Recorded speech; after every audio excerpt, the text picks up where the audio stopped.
देखिए, अमित शाह जी गृह मंत्री है देश के और उनका ये बयान अच्छा तो नहीं है, पर उनको रोकने वाला भी कोई नहीं है, क्योंकि जो भाजपा पार्टी है वो ले दे के अब दो जनों की रह गई है। एक तो नरेंद्र मोदी जी की और एक गृह मंत्री अमित शाह जी की।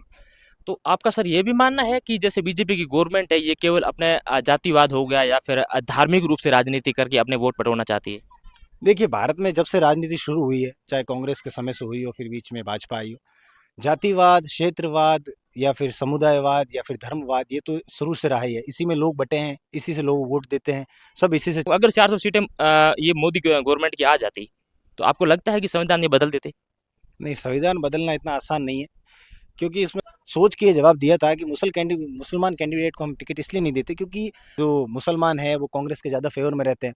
चाहे हमें मारो, हमें काटो, हमें पीटो, हम तो। रूप से देखिए, बीजेपी में ये तो आपकी गलत फहमी है कि बीजेपी में नेता है। बीजेपी में नेता सिर्फ दो ही हैं, वो है नरेंद्र। जैसे रीट के अंदर अभी 50% जो रिजर्वेशन दिया है वो केवल लड़कियों को दिया गया है। ठीक है। इसके बाद काफी सारे लड़कों की तरफ से ये धरना प्रदर्शन भी हुआ कि 50% लड़कियों को नहीं होना चाहिए, क्योंकि 50% अगर लड़कियां सेलेक्ट हो गई रीट के अंदर तो बताइए बताइए जो मन में आ रहा है वो बताइए आप। अरे आप देश का भविष्य बनने वाली है और ये लड़कियों के संदर्भ में बात हो रही है। क्वेश्चन दोबारा क्वेश्चन दोबारा पूछूं? कंफ्यूज हो गया कि सवाल क्या था। चलिए, तो लोग मान और लो आजकल वहाँ पे क्या चल रहा है कि क्रिश्चियन लोग जो हैं वो ज़्यादा धर्म परिवर्तन हो रहा है कि हमारे यीशु मसीह को मानो, यीशु मसीह ये करेंगे, यीशु मसीह वो करेंगे। क्यों करेंगे? ऐसे नहीं करना चाहिए ना। अगर आपके घर में माँ बाप अच्छे नहीं होंगे तो क्या आप माँ बाप चेंज कर लोगे? रुकिए रुकिए रुकिए, सुनते जाइए और देखते भी जाइए, क्योंकि आज का एपिसोड हमारे लिए बहुत ही खास होने वाला है। क्योंकि आज हम जोधपुर के उस केंद्र में आ चुके हैं जहाँ सबसे ज़्यादा सैलानी, सबसे बड़ा गार्डन वो जोधपुर में केवल एक ही जगह है, और वो है ये। कौन सी जगह? मंडोर। नाम तो सुना ही होगा आपने। लंकापति रावण का ससुराल इसी मंडोर के अंदर है। मैं जहाँ खड़ा हूँ इससे कुछ ही दूरी पर लंकापति जो रावण थे उनका ससुराल है। तो आ चुके हैं आज हम मंडोर गार्डन के अंदर। ये गार्डन सबसे बड़ा गार्डन है, जोधपुर का सबसे बड़े गार्डनों में से एक गार्डन है। और यहाँ पे सैलानी, और चूंकि आज संडे भी है तो संडे का भी प्रभाव पूरा पूरा दिख रहा है। बहुत ही अधिक संख्या में सैलानी यहाँ पधारे हुए हैं, आए हुए हैं और लुत्फ उठाने के लिए। हालांकि पहले आज से काफ़ी साल पहले तो यहाँ पे ऐसा था कि यहाँ टिकट नहीं लग रहा था, लेकिन अब जो जैसे आप एंट्री गेट अंदर एंटर करते हो तो यहाँ पे टिकट लगता है। और यहाँ पे स्टूडेंट वाली कोई भी बात नहीं चलती है ना, जो टिकट लगना है वही लगना है। 20 रुपये एंट्री टिकट है, और झूले वगैरह वो कोई इंक्लूड करवाते हो तो शायद 70 रुपये लेते हैं यहाँ पे अंदर। ऐसी प्रक्रिया इन्होंने बना रखी है। ठीक है। नमस्कार, मैं हूँ आपका दोस्त राजेंद्र कुमार लोट। आप सुन रहे हैं द मोतीम न्यूज़। कैमरे के पीछे हैं जीत। आज हम केवल मंडोर गार्डन को ही न दिखाने वाले हैं, इसके साथ ही साथ यहाँ पे जितने भी लोग आए हुए हैं, स्टूडेंट्स आए हुए हैं, उनसे भी हम बात करने वाले हैं कि वर्तमान समय में भारत की जो देश के अंदर जो चल रही है राज व्यवस्था हो गई, राजनीति हो गई, उनसे जुड़े सवाल करेंगे। स्टूडेंट मिलेंगे तो उनसे जुड़े मुद्दों सवाल करेंगे। और अलग अलग पेशे के लोगों से बात करके हम आपको सारी जानकारी देने की कोशिश करेंगे। ले चलते हैं आपको गार्डन के अंदर, बताने की कोशिश करते हैं। चलिए।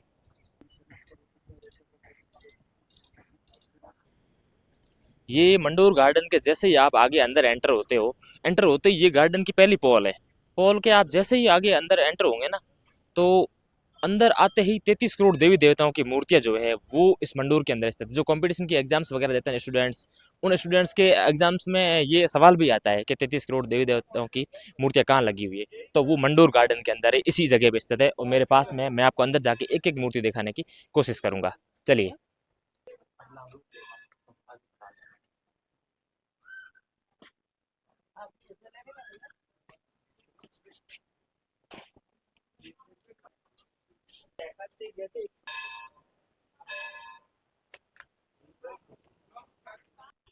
जो मंडोर का किला है, और इस ये जो किला था इसके 2-3 बार निर्माण करवाने के बाद भी ये किला सलामत नहीं रह सका। इसको जितनी बार बनाया गया उतनी बार ये किला जमीतल हुआ, पूरा का पूरा ढह।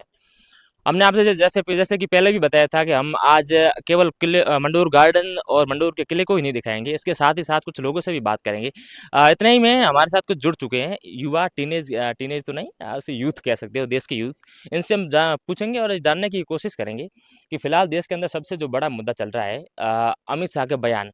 वो बयान दरअसल ये था कि जितनी बार आप अम्बेडकर का नाम लेते हो उतनी बार अगर श्री राम का नाम लेते तो तुम्हारे सांस जन्म सुख सुख पाते। तो क्या ये देश के गृह मंत्री होने के नाते ये इस प्रकार का बयान देना सभ्य है या नहीं है, ये हम इनसे पूछते हैं और जानने की कोशिश करते हैं। जी भैया, क्या नाम है अपना? मेरा नाम मनीष है। मनीष जी, कहाँ आप यहीं के हो या फिर कहीं बाहर से आए हो? नहीं नहीं, मैं यहीं का हूँ, जोधपुर का ही हूँ। अच्छा, तो आज आप यहाँ मंडोर टूरिज्म के तौर पे आए हो या फिर? हाँ, घूमने के लिए आए हैं हम। अच्छा, तो अभी मैं जैसे कि बात कर रहा था, अमित शाह ने जो बयान दिया है कि अगर जितना नाम आप अंबेडकर का लेते हो, उतना अगर श्री राम का लेते, तो 7 जन्म आप सुख पाते या फिर आपका 7 जन्म ठीक होता। तो आपको क्या लगता है, एक देश का गृह मंत्री होने होने के नाते, या गृह मंत्री देश का सबसे उच्च पद है, तो उच्च पद पे बैठे हुए अमित शाह जी का ये बयान देना क्या सच है, सही है या नहीं है?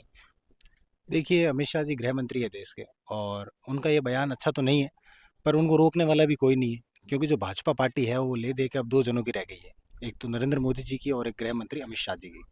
बाकी अम्बेडकर जी को एक पर्टिकुलर समुदाय या फिर एक पर्टिकुलर जाति जो कह सकते हैं, एस टी एस सी, वही लोग उनका सम्मान करते हैं, और श्री राम हम सबके हैं। तो जो श्री राम हैं, उनको उनसे कंपेयर नहीं किया जा सकता, क्योंकि वो एक इंसान थे और श्री राम को भगवान का दर्जा मिला था। उन्होंने वनवास भी काटा है बहुत, तो उनको उनसे तुलना नहीं की जानी चाहिए। और जैसा कि बीजेपी का जो हमेशा का रहता है हिंदू पे मुद्दों पे, जो उनको हिंदू मुस्लिम करके, या फिर जाट है तो हरियाणा में 36-35 का करके वोट जीतने का, उस तरह की राजनीति है, जिस राजनीति में ना तो प्रभु श्री राम को बीच में लाना चाहिए और ना ही अम्बेडकर जी को बीच में लाना चाहिए, क्योंकि दोनों ही अपनी जगह पर सर्वश्रेष्ठ हैं। दोनों ने ही अपनी हक की लड़ाइयाँ लड़ी है, और दोनों ने अपने जीवन में कुछ ऐसे कार्य किए हैं जिनकी वजह से लोग आज उनको याद रखते हैं। तो आपका सर ये भी मानना है कि जैसे बीजेपी की गवर्नमेंट है, ये केवल अपने जातिवाद हो गया या फिर धार्मिक रूप से राजनीति करके अपने वोट बटोरना चाहती है? देखिए, भारत में जब से राजनीति शुरू हुई है, चाहे कांग्रेस के समय से हुई हो, फिर बीच में भाजपा आई हो, जातिवाद, क्षेत्रवाद या फिर समुदायवाद या फिर धर्मवाद, ये तो शुरू से रहा ही है। इसी में लोग बटे हैं, इसी से लोग वोट देते हैं, सब इसी से चलता है। स्टार्टिंग में जातिवाद रहा, जब छोटा एरिया कवर करना होता है, जब गांव के चुनाव होते हैं तो कोई एक पर्टिकुलर गोत्रवाद भी रहता है। जैसे जैसे बड़ी बड़ी राजनीति बनती है, वैसे वैसे अलग अलग होते हैं। अब भारत की राजनीति जब बड़ी बनती है तो वहाँ पे धर्मवाद भी रहता है, कि हिंदू होंगे वो हिंदुओं को देंगे, मुस्लिम होंगे जो हिंदुओं के खिलाफ बोलेगा उनको एंटी नेशनल घोषित कर देंगे। ये सब बीजेपी की राजनीतिक स्टंट है, जो कि वो कई समय से करते हुए आ रही है, और इसकी बदौलत वो 3 बार प्रधानमंत्री भी बन चुके हैं। हालांकि कांग्रेस का निशाना सर पूरा का पूरा ये सत्ता पक्ष पे रहता है, और ये बयान को लेके भी काफी सारी वो कांग्रेस चर्चाओं में रहती है। कांग्रेस अपना ये जैसे कि SC ST हो गई, इनके वोट बटोरना चाहती है और उनके सपोर्ट में आज के दिन आपको दिख रही है। और कांग्रेस ने जो इस बार की जो सीटें भी सबसे ज्यादा आई, उसका बड़ी वजह भी ये रही है कि उन्होंने पूरा SC ST को अपने खाते में लेने, खेमे में लेने के लिए उन्होंने कहा है कि अगर इस बार अगर 400 सीटें आती है तो ये संविधान बदल दिया जाएगा। तो आपको क्या लगता है कि अगर 400 सीटें, हालांकि पहली बात आना तो पॉसिबल नहीं है 400 सीटें, पर अगर सोच लो अगर 400 सीटें ये मोदी गवर्नमेंट की आ जाती, तो आपको लगता है कि संविधान ये बदल देते? नहीं, संविधान बदलना इतना आसान नहीं है, क्योंकि इसमें बहुत सारी चीज़ें मैटर करती है। अब पर्टिकुलरली आप एक समुदाय को, एस टी एस सी को साथ लेके आप देश को नहीं चला सकते, या फिर जो मोदी हिंदुओं को साथ लेके चलती वो भी नहीं चला सकते। हर लोगों का अपने अपने कहीं पे छोटा योगदान हो, पर योगदान सबका है। अगर कोई कम है और उनको ऐसे हटा दिया जाए साइड, और बड़ों वालों की बात सुनी जाए, जैसे हिंदुओं की सुनी जाए, या फिर जो भाजपा करती है अपर कास्ट बनिए राजपूत, इनको सुनती है, तो वो चीज़ें रहती है। अभी यहाँ पे जब विधानसभा हुआ या फिर जो राज्यसभा, मतलब लोकसभा के चुनाव हुए राजस्थान में, तो भी कई सारे ऐसे विधायक वगैरह या फिर जो मेंबर ऑफ पार्लियामेंट या मेंबर ऑफ ये लेजिस्लेटिव असेंबली है, उनमें भी टिकट ना देना, जैसे कि राहुल कसवान को टिकट ना दिया तो उन्होंने फिर कांग्रेस में जाके लिया। या फिर कुछ नेता भी हैं, जैसे हनुमान बेनीवाल जी है, तो पहले पिछले साल बीजेपी से गठबंधन था, इस बार कांग्रेस से गठबंधन किया। तो सत्ता है, इधर उधर चलती रहती है। कुल मिला के जनता का हित दोनों पार्टियां नहीं चाहती। कोई पार्टी चाहती है आम आदमी पार्टी जैसे, तो उसको जेल में डाल दिया जाता है। ले दे के ऐसी राजनीति चलती है, इसमें आम आदमी को बस गुमराह करने का काम किया जाता है। तो सर ये अभी जैसे राजस्थान में विधानसभा के चुनाव हुए, इसके अंदर बीजेपी गवर्नमेंट की ओर से मुस्लिम समुदाय के मेरे ख्याल से शायद सिंगल कैंडिडेट भी नहीं होगा जिसको टिकट दिया गया विधानसभा के लिए, MLA के लिए।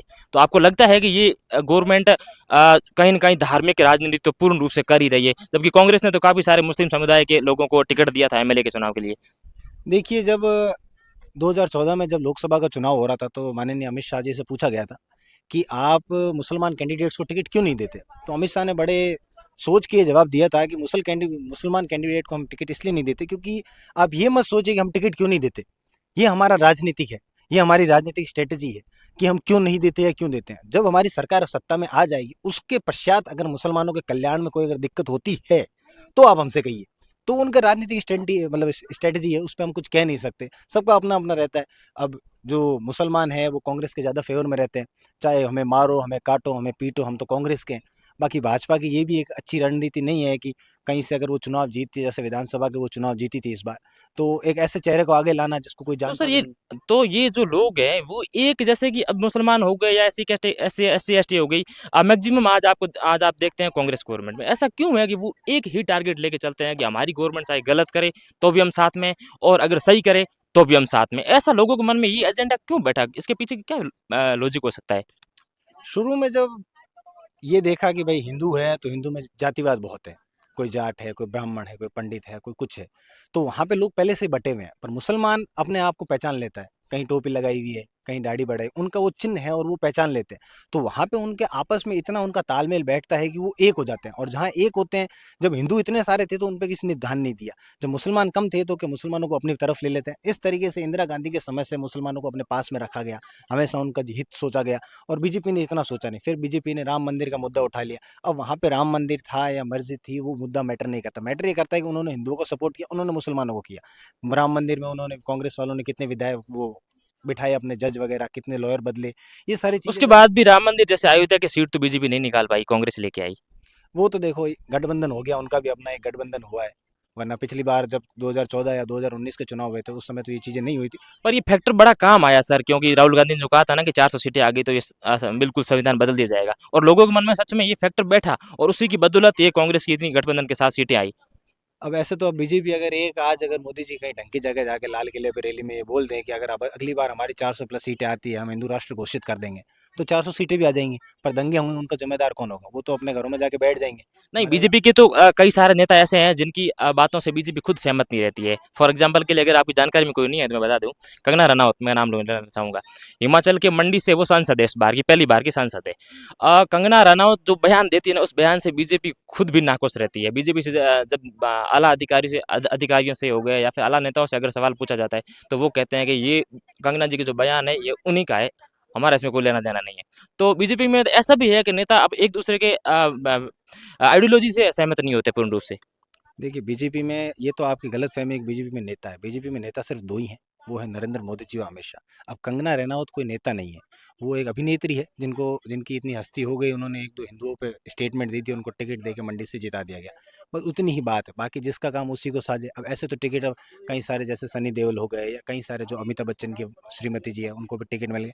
वो राजनेता में नहीं आते, उनको ठीक है एक जगह से लड़ती है, बाकी जो भी अच्छा काम कोई करता है, कुछ छोड़ सकते हैं जैसे कि गृह मंत्री और प्रधानमंत्री जी है, उसके अलावा जो अपने ये है राजनाथ सिंह, तो इनको ठीक है रखा हुआ है। बाकी एजुकेशन मिनिस्टर चेंज हो जाता है, जो भी उस लेवल की ऊंचाइयों पे पहुंचेगा कांग्रेस में या बीजेपी में, उनको हटा दिया जाएगा। अब चाहे कांग्रेस की कितनी भी सीटें आए, प्रधानमंत्री तो क्या तो राहुल गांधी बनेंगे, क्या प्रियंका गांधी बनेगी, क्या उनके जो अभी मतलब वो चेहरे एकदम फिक्स है। चेहरे फिक्स हैं। क्योंकि अगर चेहरे फिक्स नहीं होते तो 2014 में जब भाजपा सत्ता में आई थी, तो लाल कृष्ण आडवाणी को साइड नहीं किया जाता, क्योंकि लाल कृष्ण आडवाणी और जो अटल बिहारी वाजपेयी है, उन्हीं की बदौलत है कि आज बीजेपी यहाँ पे एग्जिस्ट कर रही है, राजस्थान हो या फिर कहीं पे भी हो। ये तो बाकी सर सत्ता पक्ष का कहीं न कहीं जोर तो है। अगर सत्ता पक्ष मान लो ये अमित शाह भी गृह मंत्री नहीं होते, तो आपको लगता है कि उनके जो सुपुत्र है वो क्रिकेट एसोसिएशन के एकदम अध्यक्ष बन के बैठे हैं, और पूरा मतलब वो क्रिकेट को वो अपने ही खेमे में लेके बैठे हैं। तो ऐसा शायद नहीं होता अमित शाह अगर उस पद पे नहीं होते तो।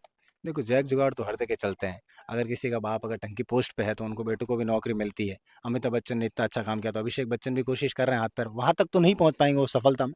अमिताभ बच्चन हो या फिर अमित शाह हो या कोई भी हो, बाकी ये चलता रहता है। जिनकी जो खास है उनको तो चढ़ाया जाता है, पैसों से सब होता है और सत्ता से तो सब होता है, क्योंकि सरकार ही उनकी है तो फिर सब होगा ही। कौन रोकेगा उनको? जो रोकेगा उसको एंटी नेशनल घोषित करेंगे, और तो क्या करेंगे। अभी जैसे कि झारखंड के जो मुख्यमंत्री हेमंत सोरेन, उनको जेल में डाला गया, और उसके बाद अदालत ने उनको बिल्कुल भी किसी भी जुर्माने के माफ कीजिएगा, किसी भी दोष के अंदर उनको साबित नहीं किया। उन्होंने बिल्कुल निर्दोष साबित किया है।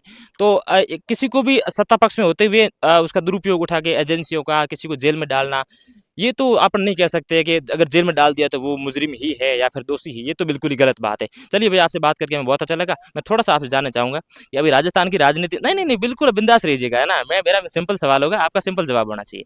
अभी राजस्थान में रीट भर्ती परीक्षा है, राजस्थान के वो बाहर। राजस्थान से बाहर क्यों? बाहर कहाँ के हो बताइए? बाहर हिमाचल और हिमाचल। अच्छा, हिमाचल से हो, तो फिर मैंने मंडी वाला सवाल तो मैंने ढंगा पूछा यार, कंगना रनौत वाला। मुझे पॉलिटिक्स का कुछ भी नहीं पता, उधर जाए पॉलिटिक्स का कुछ भी नहीं पता आपको? ना। चलिए। एक्चुअली 99% लोगों को पॉलिटिक्स का कुछ नहीं पता। आधे जो युवा हैं वो पढ़ाई में बिजी रहते हैं, जो बूढ़े हैं वो उसी धार्मिकता के, हमको तो वोट हाथ पे देना है, अपने राजस्थान पे कहते हैं, फूल जाए भाड़ में या दूसरी पार्टी को देखते नहीं, हाथ पे देना है। कुछ जाट हैं वो हनुमान बेनीवाल को देना है। सबका कुछ फिक्स है, कोई ढंग का कुछ सोचता है तो पर वो सर स्टूडेंट को, मैं चाहता हूँ स्टूडेंट को राजनीति का पता होना चाहिए, क्योंकि आपकी शिक्षा हो गई, चिकित्सा हो गई, आपकी घर की आर्थिक व्यवस्था हो गई, आपका पूरा फिनोमेना हो गया, हमारा आपकी पूरी तरक्की हो गई, वो एक राजनीति तय करती है। देश की राजनीति ही है जो युवाओं का भविष्य तय करती है। तो क्यों नहीं युवाओं को इस चीज की जानकारी तो होनी चाहिए, चाहे राजनीति हो गई, चाहे किसी भी मुद्दे की हो गई।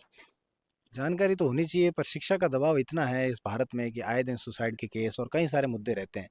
जहाँ पे शिक्षा में कोई दिक्कत होती है, कोई धरना प्रदर्शन करते हैं तो वहाँ पे लाठीचार्ज किया जाता है। पूरा अर्थव्यवस्था या शिक्षा की बात करें तो पूरी धज्जियां उड़ाई हुई है। चाहे सरकार किसी भी आए, आम जनता का हित को ना किसी ने पहले सोचा था, ना कोई सोचता है। बस आम जनता को क्या तो धर्म के ऊपर, क्या हम आपके शिक्षा का टारगेट करते हैं, क्या तो युवाओं को, का बुजुर्गों की पेंशन को, का पहले पेंशन खुद रोकेंगे फिर खुद कराएंगे। उन सब के ले दे के हित किसी का नहीं है, हित सिर्फ सत्ता पक्ष का रहता है और वो अपने बेटों का और खुद का पेट भरने में लगे रहते हैं। आप मेरे को मेरा बेसिक सवाल होगा, आप घबराइए मत। जैसे रीट के अंदर अभी 50% जो रिजर्वेशन दिया है वो केवल लड़कियों को दिया गया है, ठीक है। इसके बाद काफ़ी सारे लड़कों की तरफ से ये धरना प्रदर्शन भी हुआ कि 50% लड़कियों को नहीं होना चाहिए, क्योंकि 50% अगर लड़कियां सेलेक्ट हो गई रीट के अंदर तो उसके बाद 10% 12% या ऐसे कुछ स्टूडेंट्स जो विकलांग वाले, विधवा वाले, वो भी आ जाएंगे। उसके बाद लड़कों के पास ले दे के बचा क्या, 5 7 10% है। तो क्या उन लड़कों का विरोध करना आपको क्या लगता है ठीक बात है या नहीं?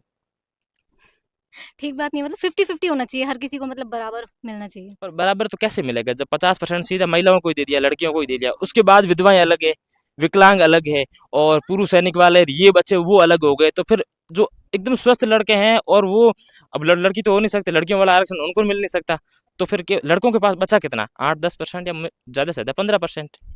तो जो मतलब जो विकलांग वगैरह उनको तो चलो है, लेकिन जो बाकी बचा है वो ढंग से डिस्ट्रीब्यूट होना चाहिए ना, फिर मतलब लड़कों और लड़कियों में दोनों। और गवर्नमेंट की तरफ से ये क्लू दिया गया कि लड़कियां प्राथमिक तक की विद्यालय में अगर होगी तो वो बच्चों को अच्छे से टैकल कर पाएगी, जबकि लड़के होते हैं वो हालांकि टैकल अच्छे से करते हैं, लेकिन लड़कियों की अपेक्षा लड़के कहीं ना कहीं उसमें कम रहते हैं। तो आपको लगता है कि 5वीं तक की अगर स्कूल्स में अगर लड़कियां ज़्यादा होगी टीचर्स, तो बच्चों की शिक्षा व्यवस्था में फ़र्क पड़ेगा? बताइए बताइए, जो मन में आ रहा है वो बताइए आप। अरे आप देश का भविष्य बनने वाली है, और ये लड़कियों के संदर्भ में बात हो रही है।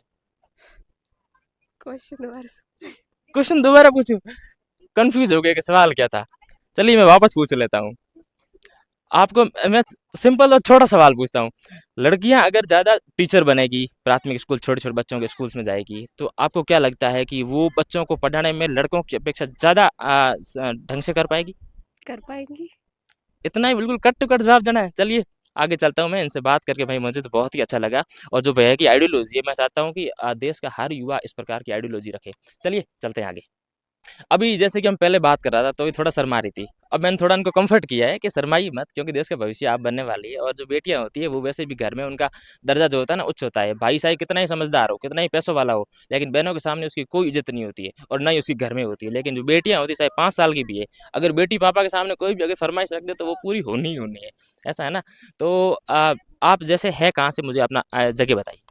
मेरी बेसिकली स्टडी जो है वो पंजाब की अमृतसर से, और फिर उसके बाद मैं जो है हिमाचल में आ गई।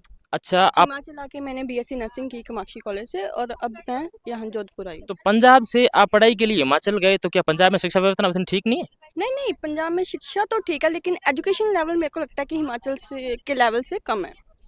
तो जैसे अभी आम आदमी पार्टी की वहाँ सरकार है पंजाब के अंदर, जी। है ना, भगवंत मान की सरकार है, तो आपको लगता है कि जैसे दिल्ली में शिक्षा व्यवस्था पूरी फ्री है, चिकित्सा फ्री है, तो वो की वो चीज़ें पंजाब में है या नहीं? अभी तो शायद नहीं है, बट टाइम तो लगेगा। तो आपको क्या लगता है कि अरविंद केजरीवाल ये चीज़ें करने में वहाँ सफल हो पाएंगे? अभी तो ऐसे तो कुछ नहीं बोल सकते। तो आपको क्या लगता है अभी गवर्नमेंट, जैसे या तो लोगों के मन में बड़ा फैक्टर रहता है, या तो कांग्रेस होनी चाहिए या बीजेपी होनी चाहिए, लेकिन पंजाब वालों ने थोड़ा हटके किया है, आम आदमी पार्टी को एक बार चुना है। तो आपको क्या लगता है अगली बार अगर आम आदमी पार्टी की सरकार अगर वापस आएगी तो ये पंजाब के लिए क्या और ज़्यादा ये हो पाएगी? हाँ, हो तो रहा है सुधार पंजाब में। जैसे कि पहले रोड ट्रैफिक पुलिस नहीं होती थी, आजकल वो भी है। चालान कट रहे हैं लोगों के, लोग थोड़ा समझदार हो रहे हैं कि नहीं भाई। तो उधर ये जाट और नॉन जाट ये बड़ा फैक्टर चलता है राजनीति, किसी भी नेता को अगर एमएलए बनाना हो या फिर सांसद बनाना हो, तो आपको लगता है कि जातिवाद उधर एक बड़ा फैक्टर काम तो करता है कहीं ना कहीं? बाहर तो कोई शो नहीं करता, लेकिन अंदर ही अंदर सबके चला होता है। तो लोग मान लो, और आजकल वहाँ पे क्या चल रहा है कि क्रिश्चियन लोग जो है वो ज़्यादा धर्म परिवर्तन हो रहा है, कि हमारे यीशु मसीह को मानो, यीशु मसीह ये करेंगे, यीशु मसीह वो करेंगे। क्यों करेंगे? अपने भगवान को छोड़ के क्यों जा रहे हो किसी और धर्म में? तो अच्छा, ये तो चीज़ आपको है। क्या लगता है कि ये धर्म परिवर्तन करना भी कहीं न कहीं सही नहीं है? क्योंकि धर्म परिवर्तन तो बाबा साहब अम्बेडकर ने भी किया था, उन्होंने वो हिंदुइज़्म छोड़ के वापस वो बौद्ध धर्म के अंदर आए थे। तो धर्म परिवर्तन करना ये तो व्यक्ति की खुद की पर्सनल चॉइस होती है। एक तो पर्सनल चॉइस होती है ना, लेकिन नहीं, पंजाब में ऐसा नहीं चल रहा है। जैसे कोई थोड़ा डाउन फील कर रहा है तो वो जा रहे हैं कि नहीं आओ, हमारी यीशु मसीह ऐसे हैं, हमारी यीशु मसीह वैसे हैं, और आप लोग आओ, यीशु मसीह को मानो, अच्छा होगा, ये होगा। पर ऐसे नहीं करना चाहिए ना। अगर आपके घर में माँ बाप अच्छे नहीं होंगे तो क्या आप माँ बाप चेंज कर लोगे? ऐसा नहीं होना चाहिए। जो अपने हैं देवी देवते उनको मानो, पर लोगों की सोच ही बहुत है। पर आज के दिन जो राजनीति चल रही है ना, वो तो एकदम धर्म पे टिकी हुई है। हाँ। चाहे बीजेपी हो गई या कांग्रेस हो गई, धर्म से वोट बटोरना चाहते हैं। तो आपको लगता है कि ये धार्मिक रूप से धार्मिक राजनीति करना ये लोगों के लिए सही है या नहीं है? नहीं, ये तो बिल्कुल गलत है। अगर आप एक देश में रह रहे हो तो देश के बन के रहो, ना कि हिंदू, मुस्लिम, सिख, ईसाई, ऐसे नहीं होना चाहिए। और ना ही वोट इस तरीके से जाने चाहिए किसी को भी। चलिए बाकी अपनी अपनी सोच है सभी की, अब क्या ही कह सकते हैं किसी को। चलिए, बहुत अच्छा लगा आपसे बात करके। चलते हैं कुछ आगे। अब आ चुके हैं मंडोर का जो किला है, इस किले के सबसे ऊपरी भाग में। और जो मेरे पीछे देख रहे हो वो एक नहर के समान है, जिसका नाम है नागादड़ी के नाम से जानी जाती है। छोटा सा तालाब बना हुआ है, उस तालाब का जो कनेक्शन है वो जो जोधपुर की कायलाना झील है, वहाँ से पानी जो होता है वो इस तालाब के अंदर आता है, और उस तालाब से सप्लाई होता है वो पानी पूरी मंडोर की सप्लाई करता है। और ये हालांकि ये जो इसके अंदर काफ़ी तैरने के लिए स्विमिंग के भी लड़के और लड़की आती है यहाँ पे, लेकिन उनको अभी वर्तमान समय में उनको रोका जाता है, क्योंकि इसके नीचे इतना वो भर चुकी है नील शैवाल वगैरह, ताकि एक बार अगर कोई बंदा थोड़ा सा नीचे अगर ज़्यादा चला जाए ना, तो उसके मरने के चांसेस सबसे ज़्यादा रहते हैं। इसलिए यहाँ पे स्विमिंग को बिल्कुल बैन किया गया है। हालांकि लोगों के देखने के लिए तो उसको नहीं रोका गया है। पूरा ऊपर छोटा सा ब्रिज बनाया हुआ है, ब्रिज से लोग ऊपर उसको फोटो वोटो खिंचा सकते हैं, और इतना ही यहाँ पे अलाउ किया गया है। बाकी मैं आज से काफ़ी साल पहले जब मैं यहाँ मंडोर आया था ना, तो उस टाइम पे ये काफ़ी लड़के और लड़के यहाँ पे स्विमिंग करते थे इस नागादड़ी के अंदर, लेकिन अभी इसको बंद किया गया है। और गार्डन के अंदर जो सबसे बड़ी छतरी है वो ये छतरी है, इसकी नक्काशी की गई है बहुत ही बेहतर ढंग से। और मेरे पीछे ये जितनी भी आप छतरियां देख रहे हो ना, ये सारी छतरियां उस टाइम के पुराने टाइम के जो राजा थे, उन राजाओं की सारी ये समाधि स्थल है। कईयों के समाधि मान लो, और कईयों के जो शमशान घाट एक तरीके से आप कह सकते हो। मंडोर गार्डन का ये जो शमशान घाट का एरिया है, उसके अंदर सारे राजाओं की छतरियां बनाई हुई है। और ये जो छतरियां है ना, आज ये अब मंडोर गार्डन में ये हो गई है, कन्वर्ट हो गई है, तो यहाँ पे पर्यटन के तौर पे इस मंडोर गार्डन को ले जाता है। बाकी पुराने समय में ये राजा महाराजाओं की पूरी जो थी, ये पूरा शमशान घाट होता है। और ये छतरियाँ जो है ना, बहुत बेहतर ढंग से नवाजा गया है। आप कभी भी अगर जोधपुर आए तो जोधपुर में ये मंडोर गार्डन आप घूमना बिल्कुल भी ना भूलें, क्योंकि यहाँ इसके अंदर फनवर्ड भी है बच्चों के लिए, झूले खाने के लिए, और ये देखने के लायक, और फोटोज़ के लिए, और प्री वेडिंग शूट्स वगैरह के लिए सबसे ज़्यादा लोग यहाँ पे आते हैं, है ना। और इन बातों के बीच बीच आप अगर द मोतीम न्यूज़ को आपने अगर सब्सक्राइब नहीं किया है तो प्लीज़ सब्सक्राइब करना बिल्कुल भी ना भूलें, क्योंकि आपका एक सब्सक्राइब मेरी सफलता का बहुत बड़ा हिस्सा होगा, और आपके लिए बहुत ही सुंदर सुंदर वीडियोज़ और भी आते रहेंगे। चलिए, ये था मंडोर गार्डन, हमने आपको पूरा दिखाने की कोशिश की। हमारे भाई बहन भी कुछ हमारे साथ जुड़ चुके थे, उनसे भी बात करके हमने जानने की कोशिश की आज की राजनीति को लेके, और राजस्थान की शिक्षा व्यवस्था को लेके हमने सवाल किए, आपने सुने। और द मोतीम न्यूज़ को अगर आपने सब्सक्राइब नहीं किया है तो बिल्कुल भी ना भूलें, सब्सक्राइब जरूर करें। मेरा नाम है राजेंद्र कुमार रोड, कैमरे के पीछे हैं जीत। नमस्कार।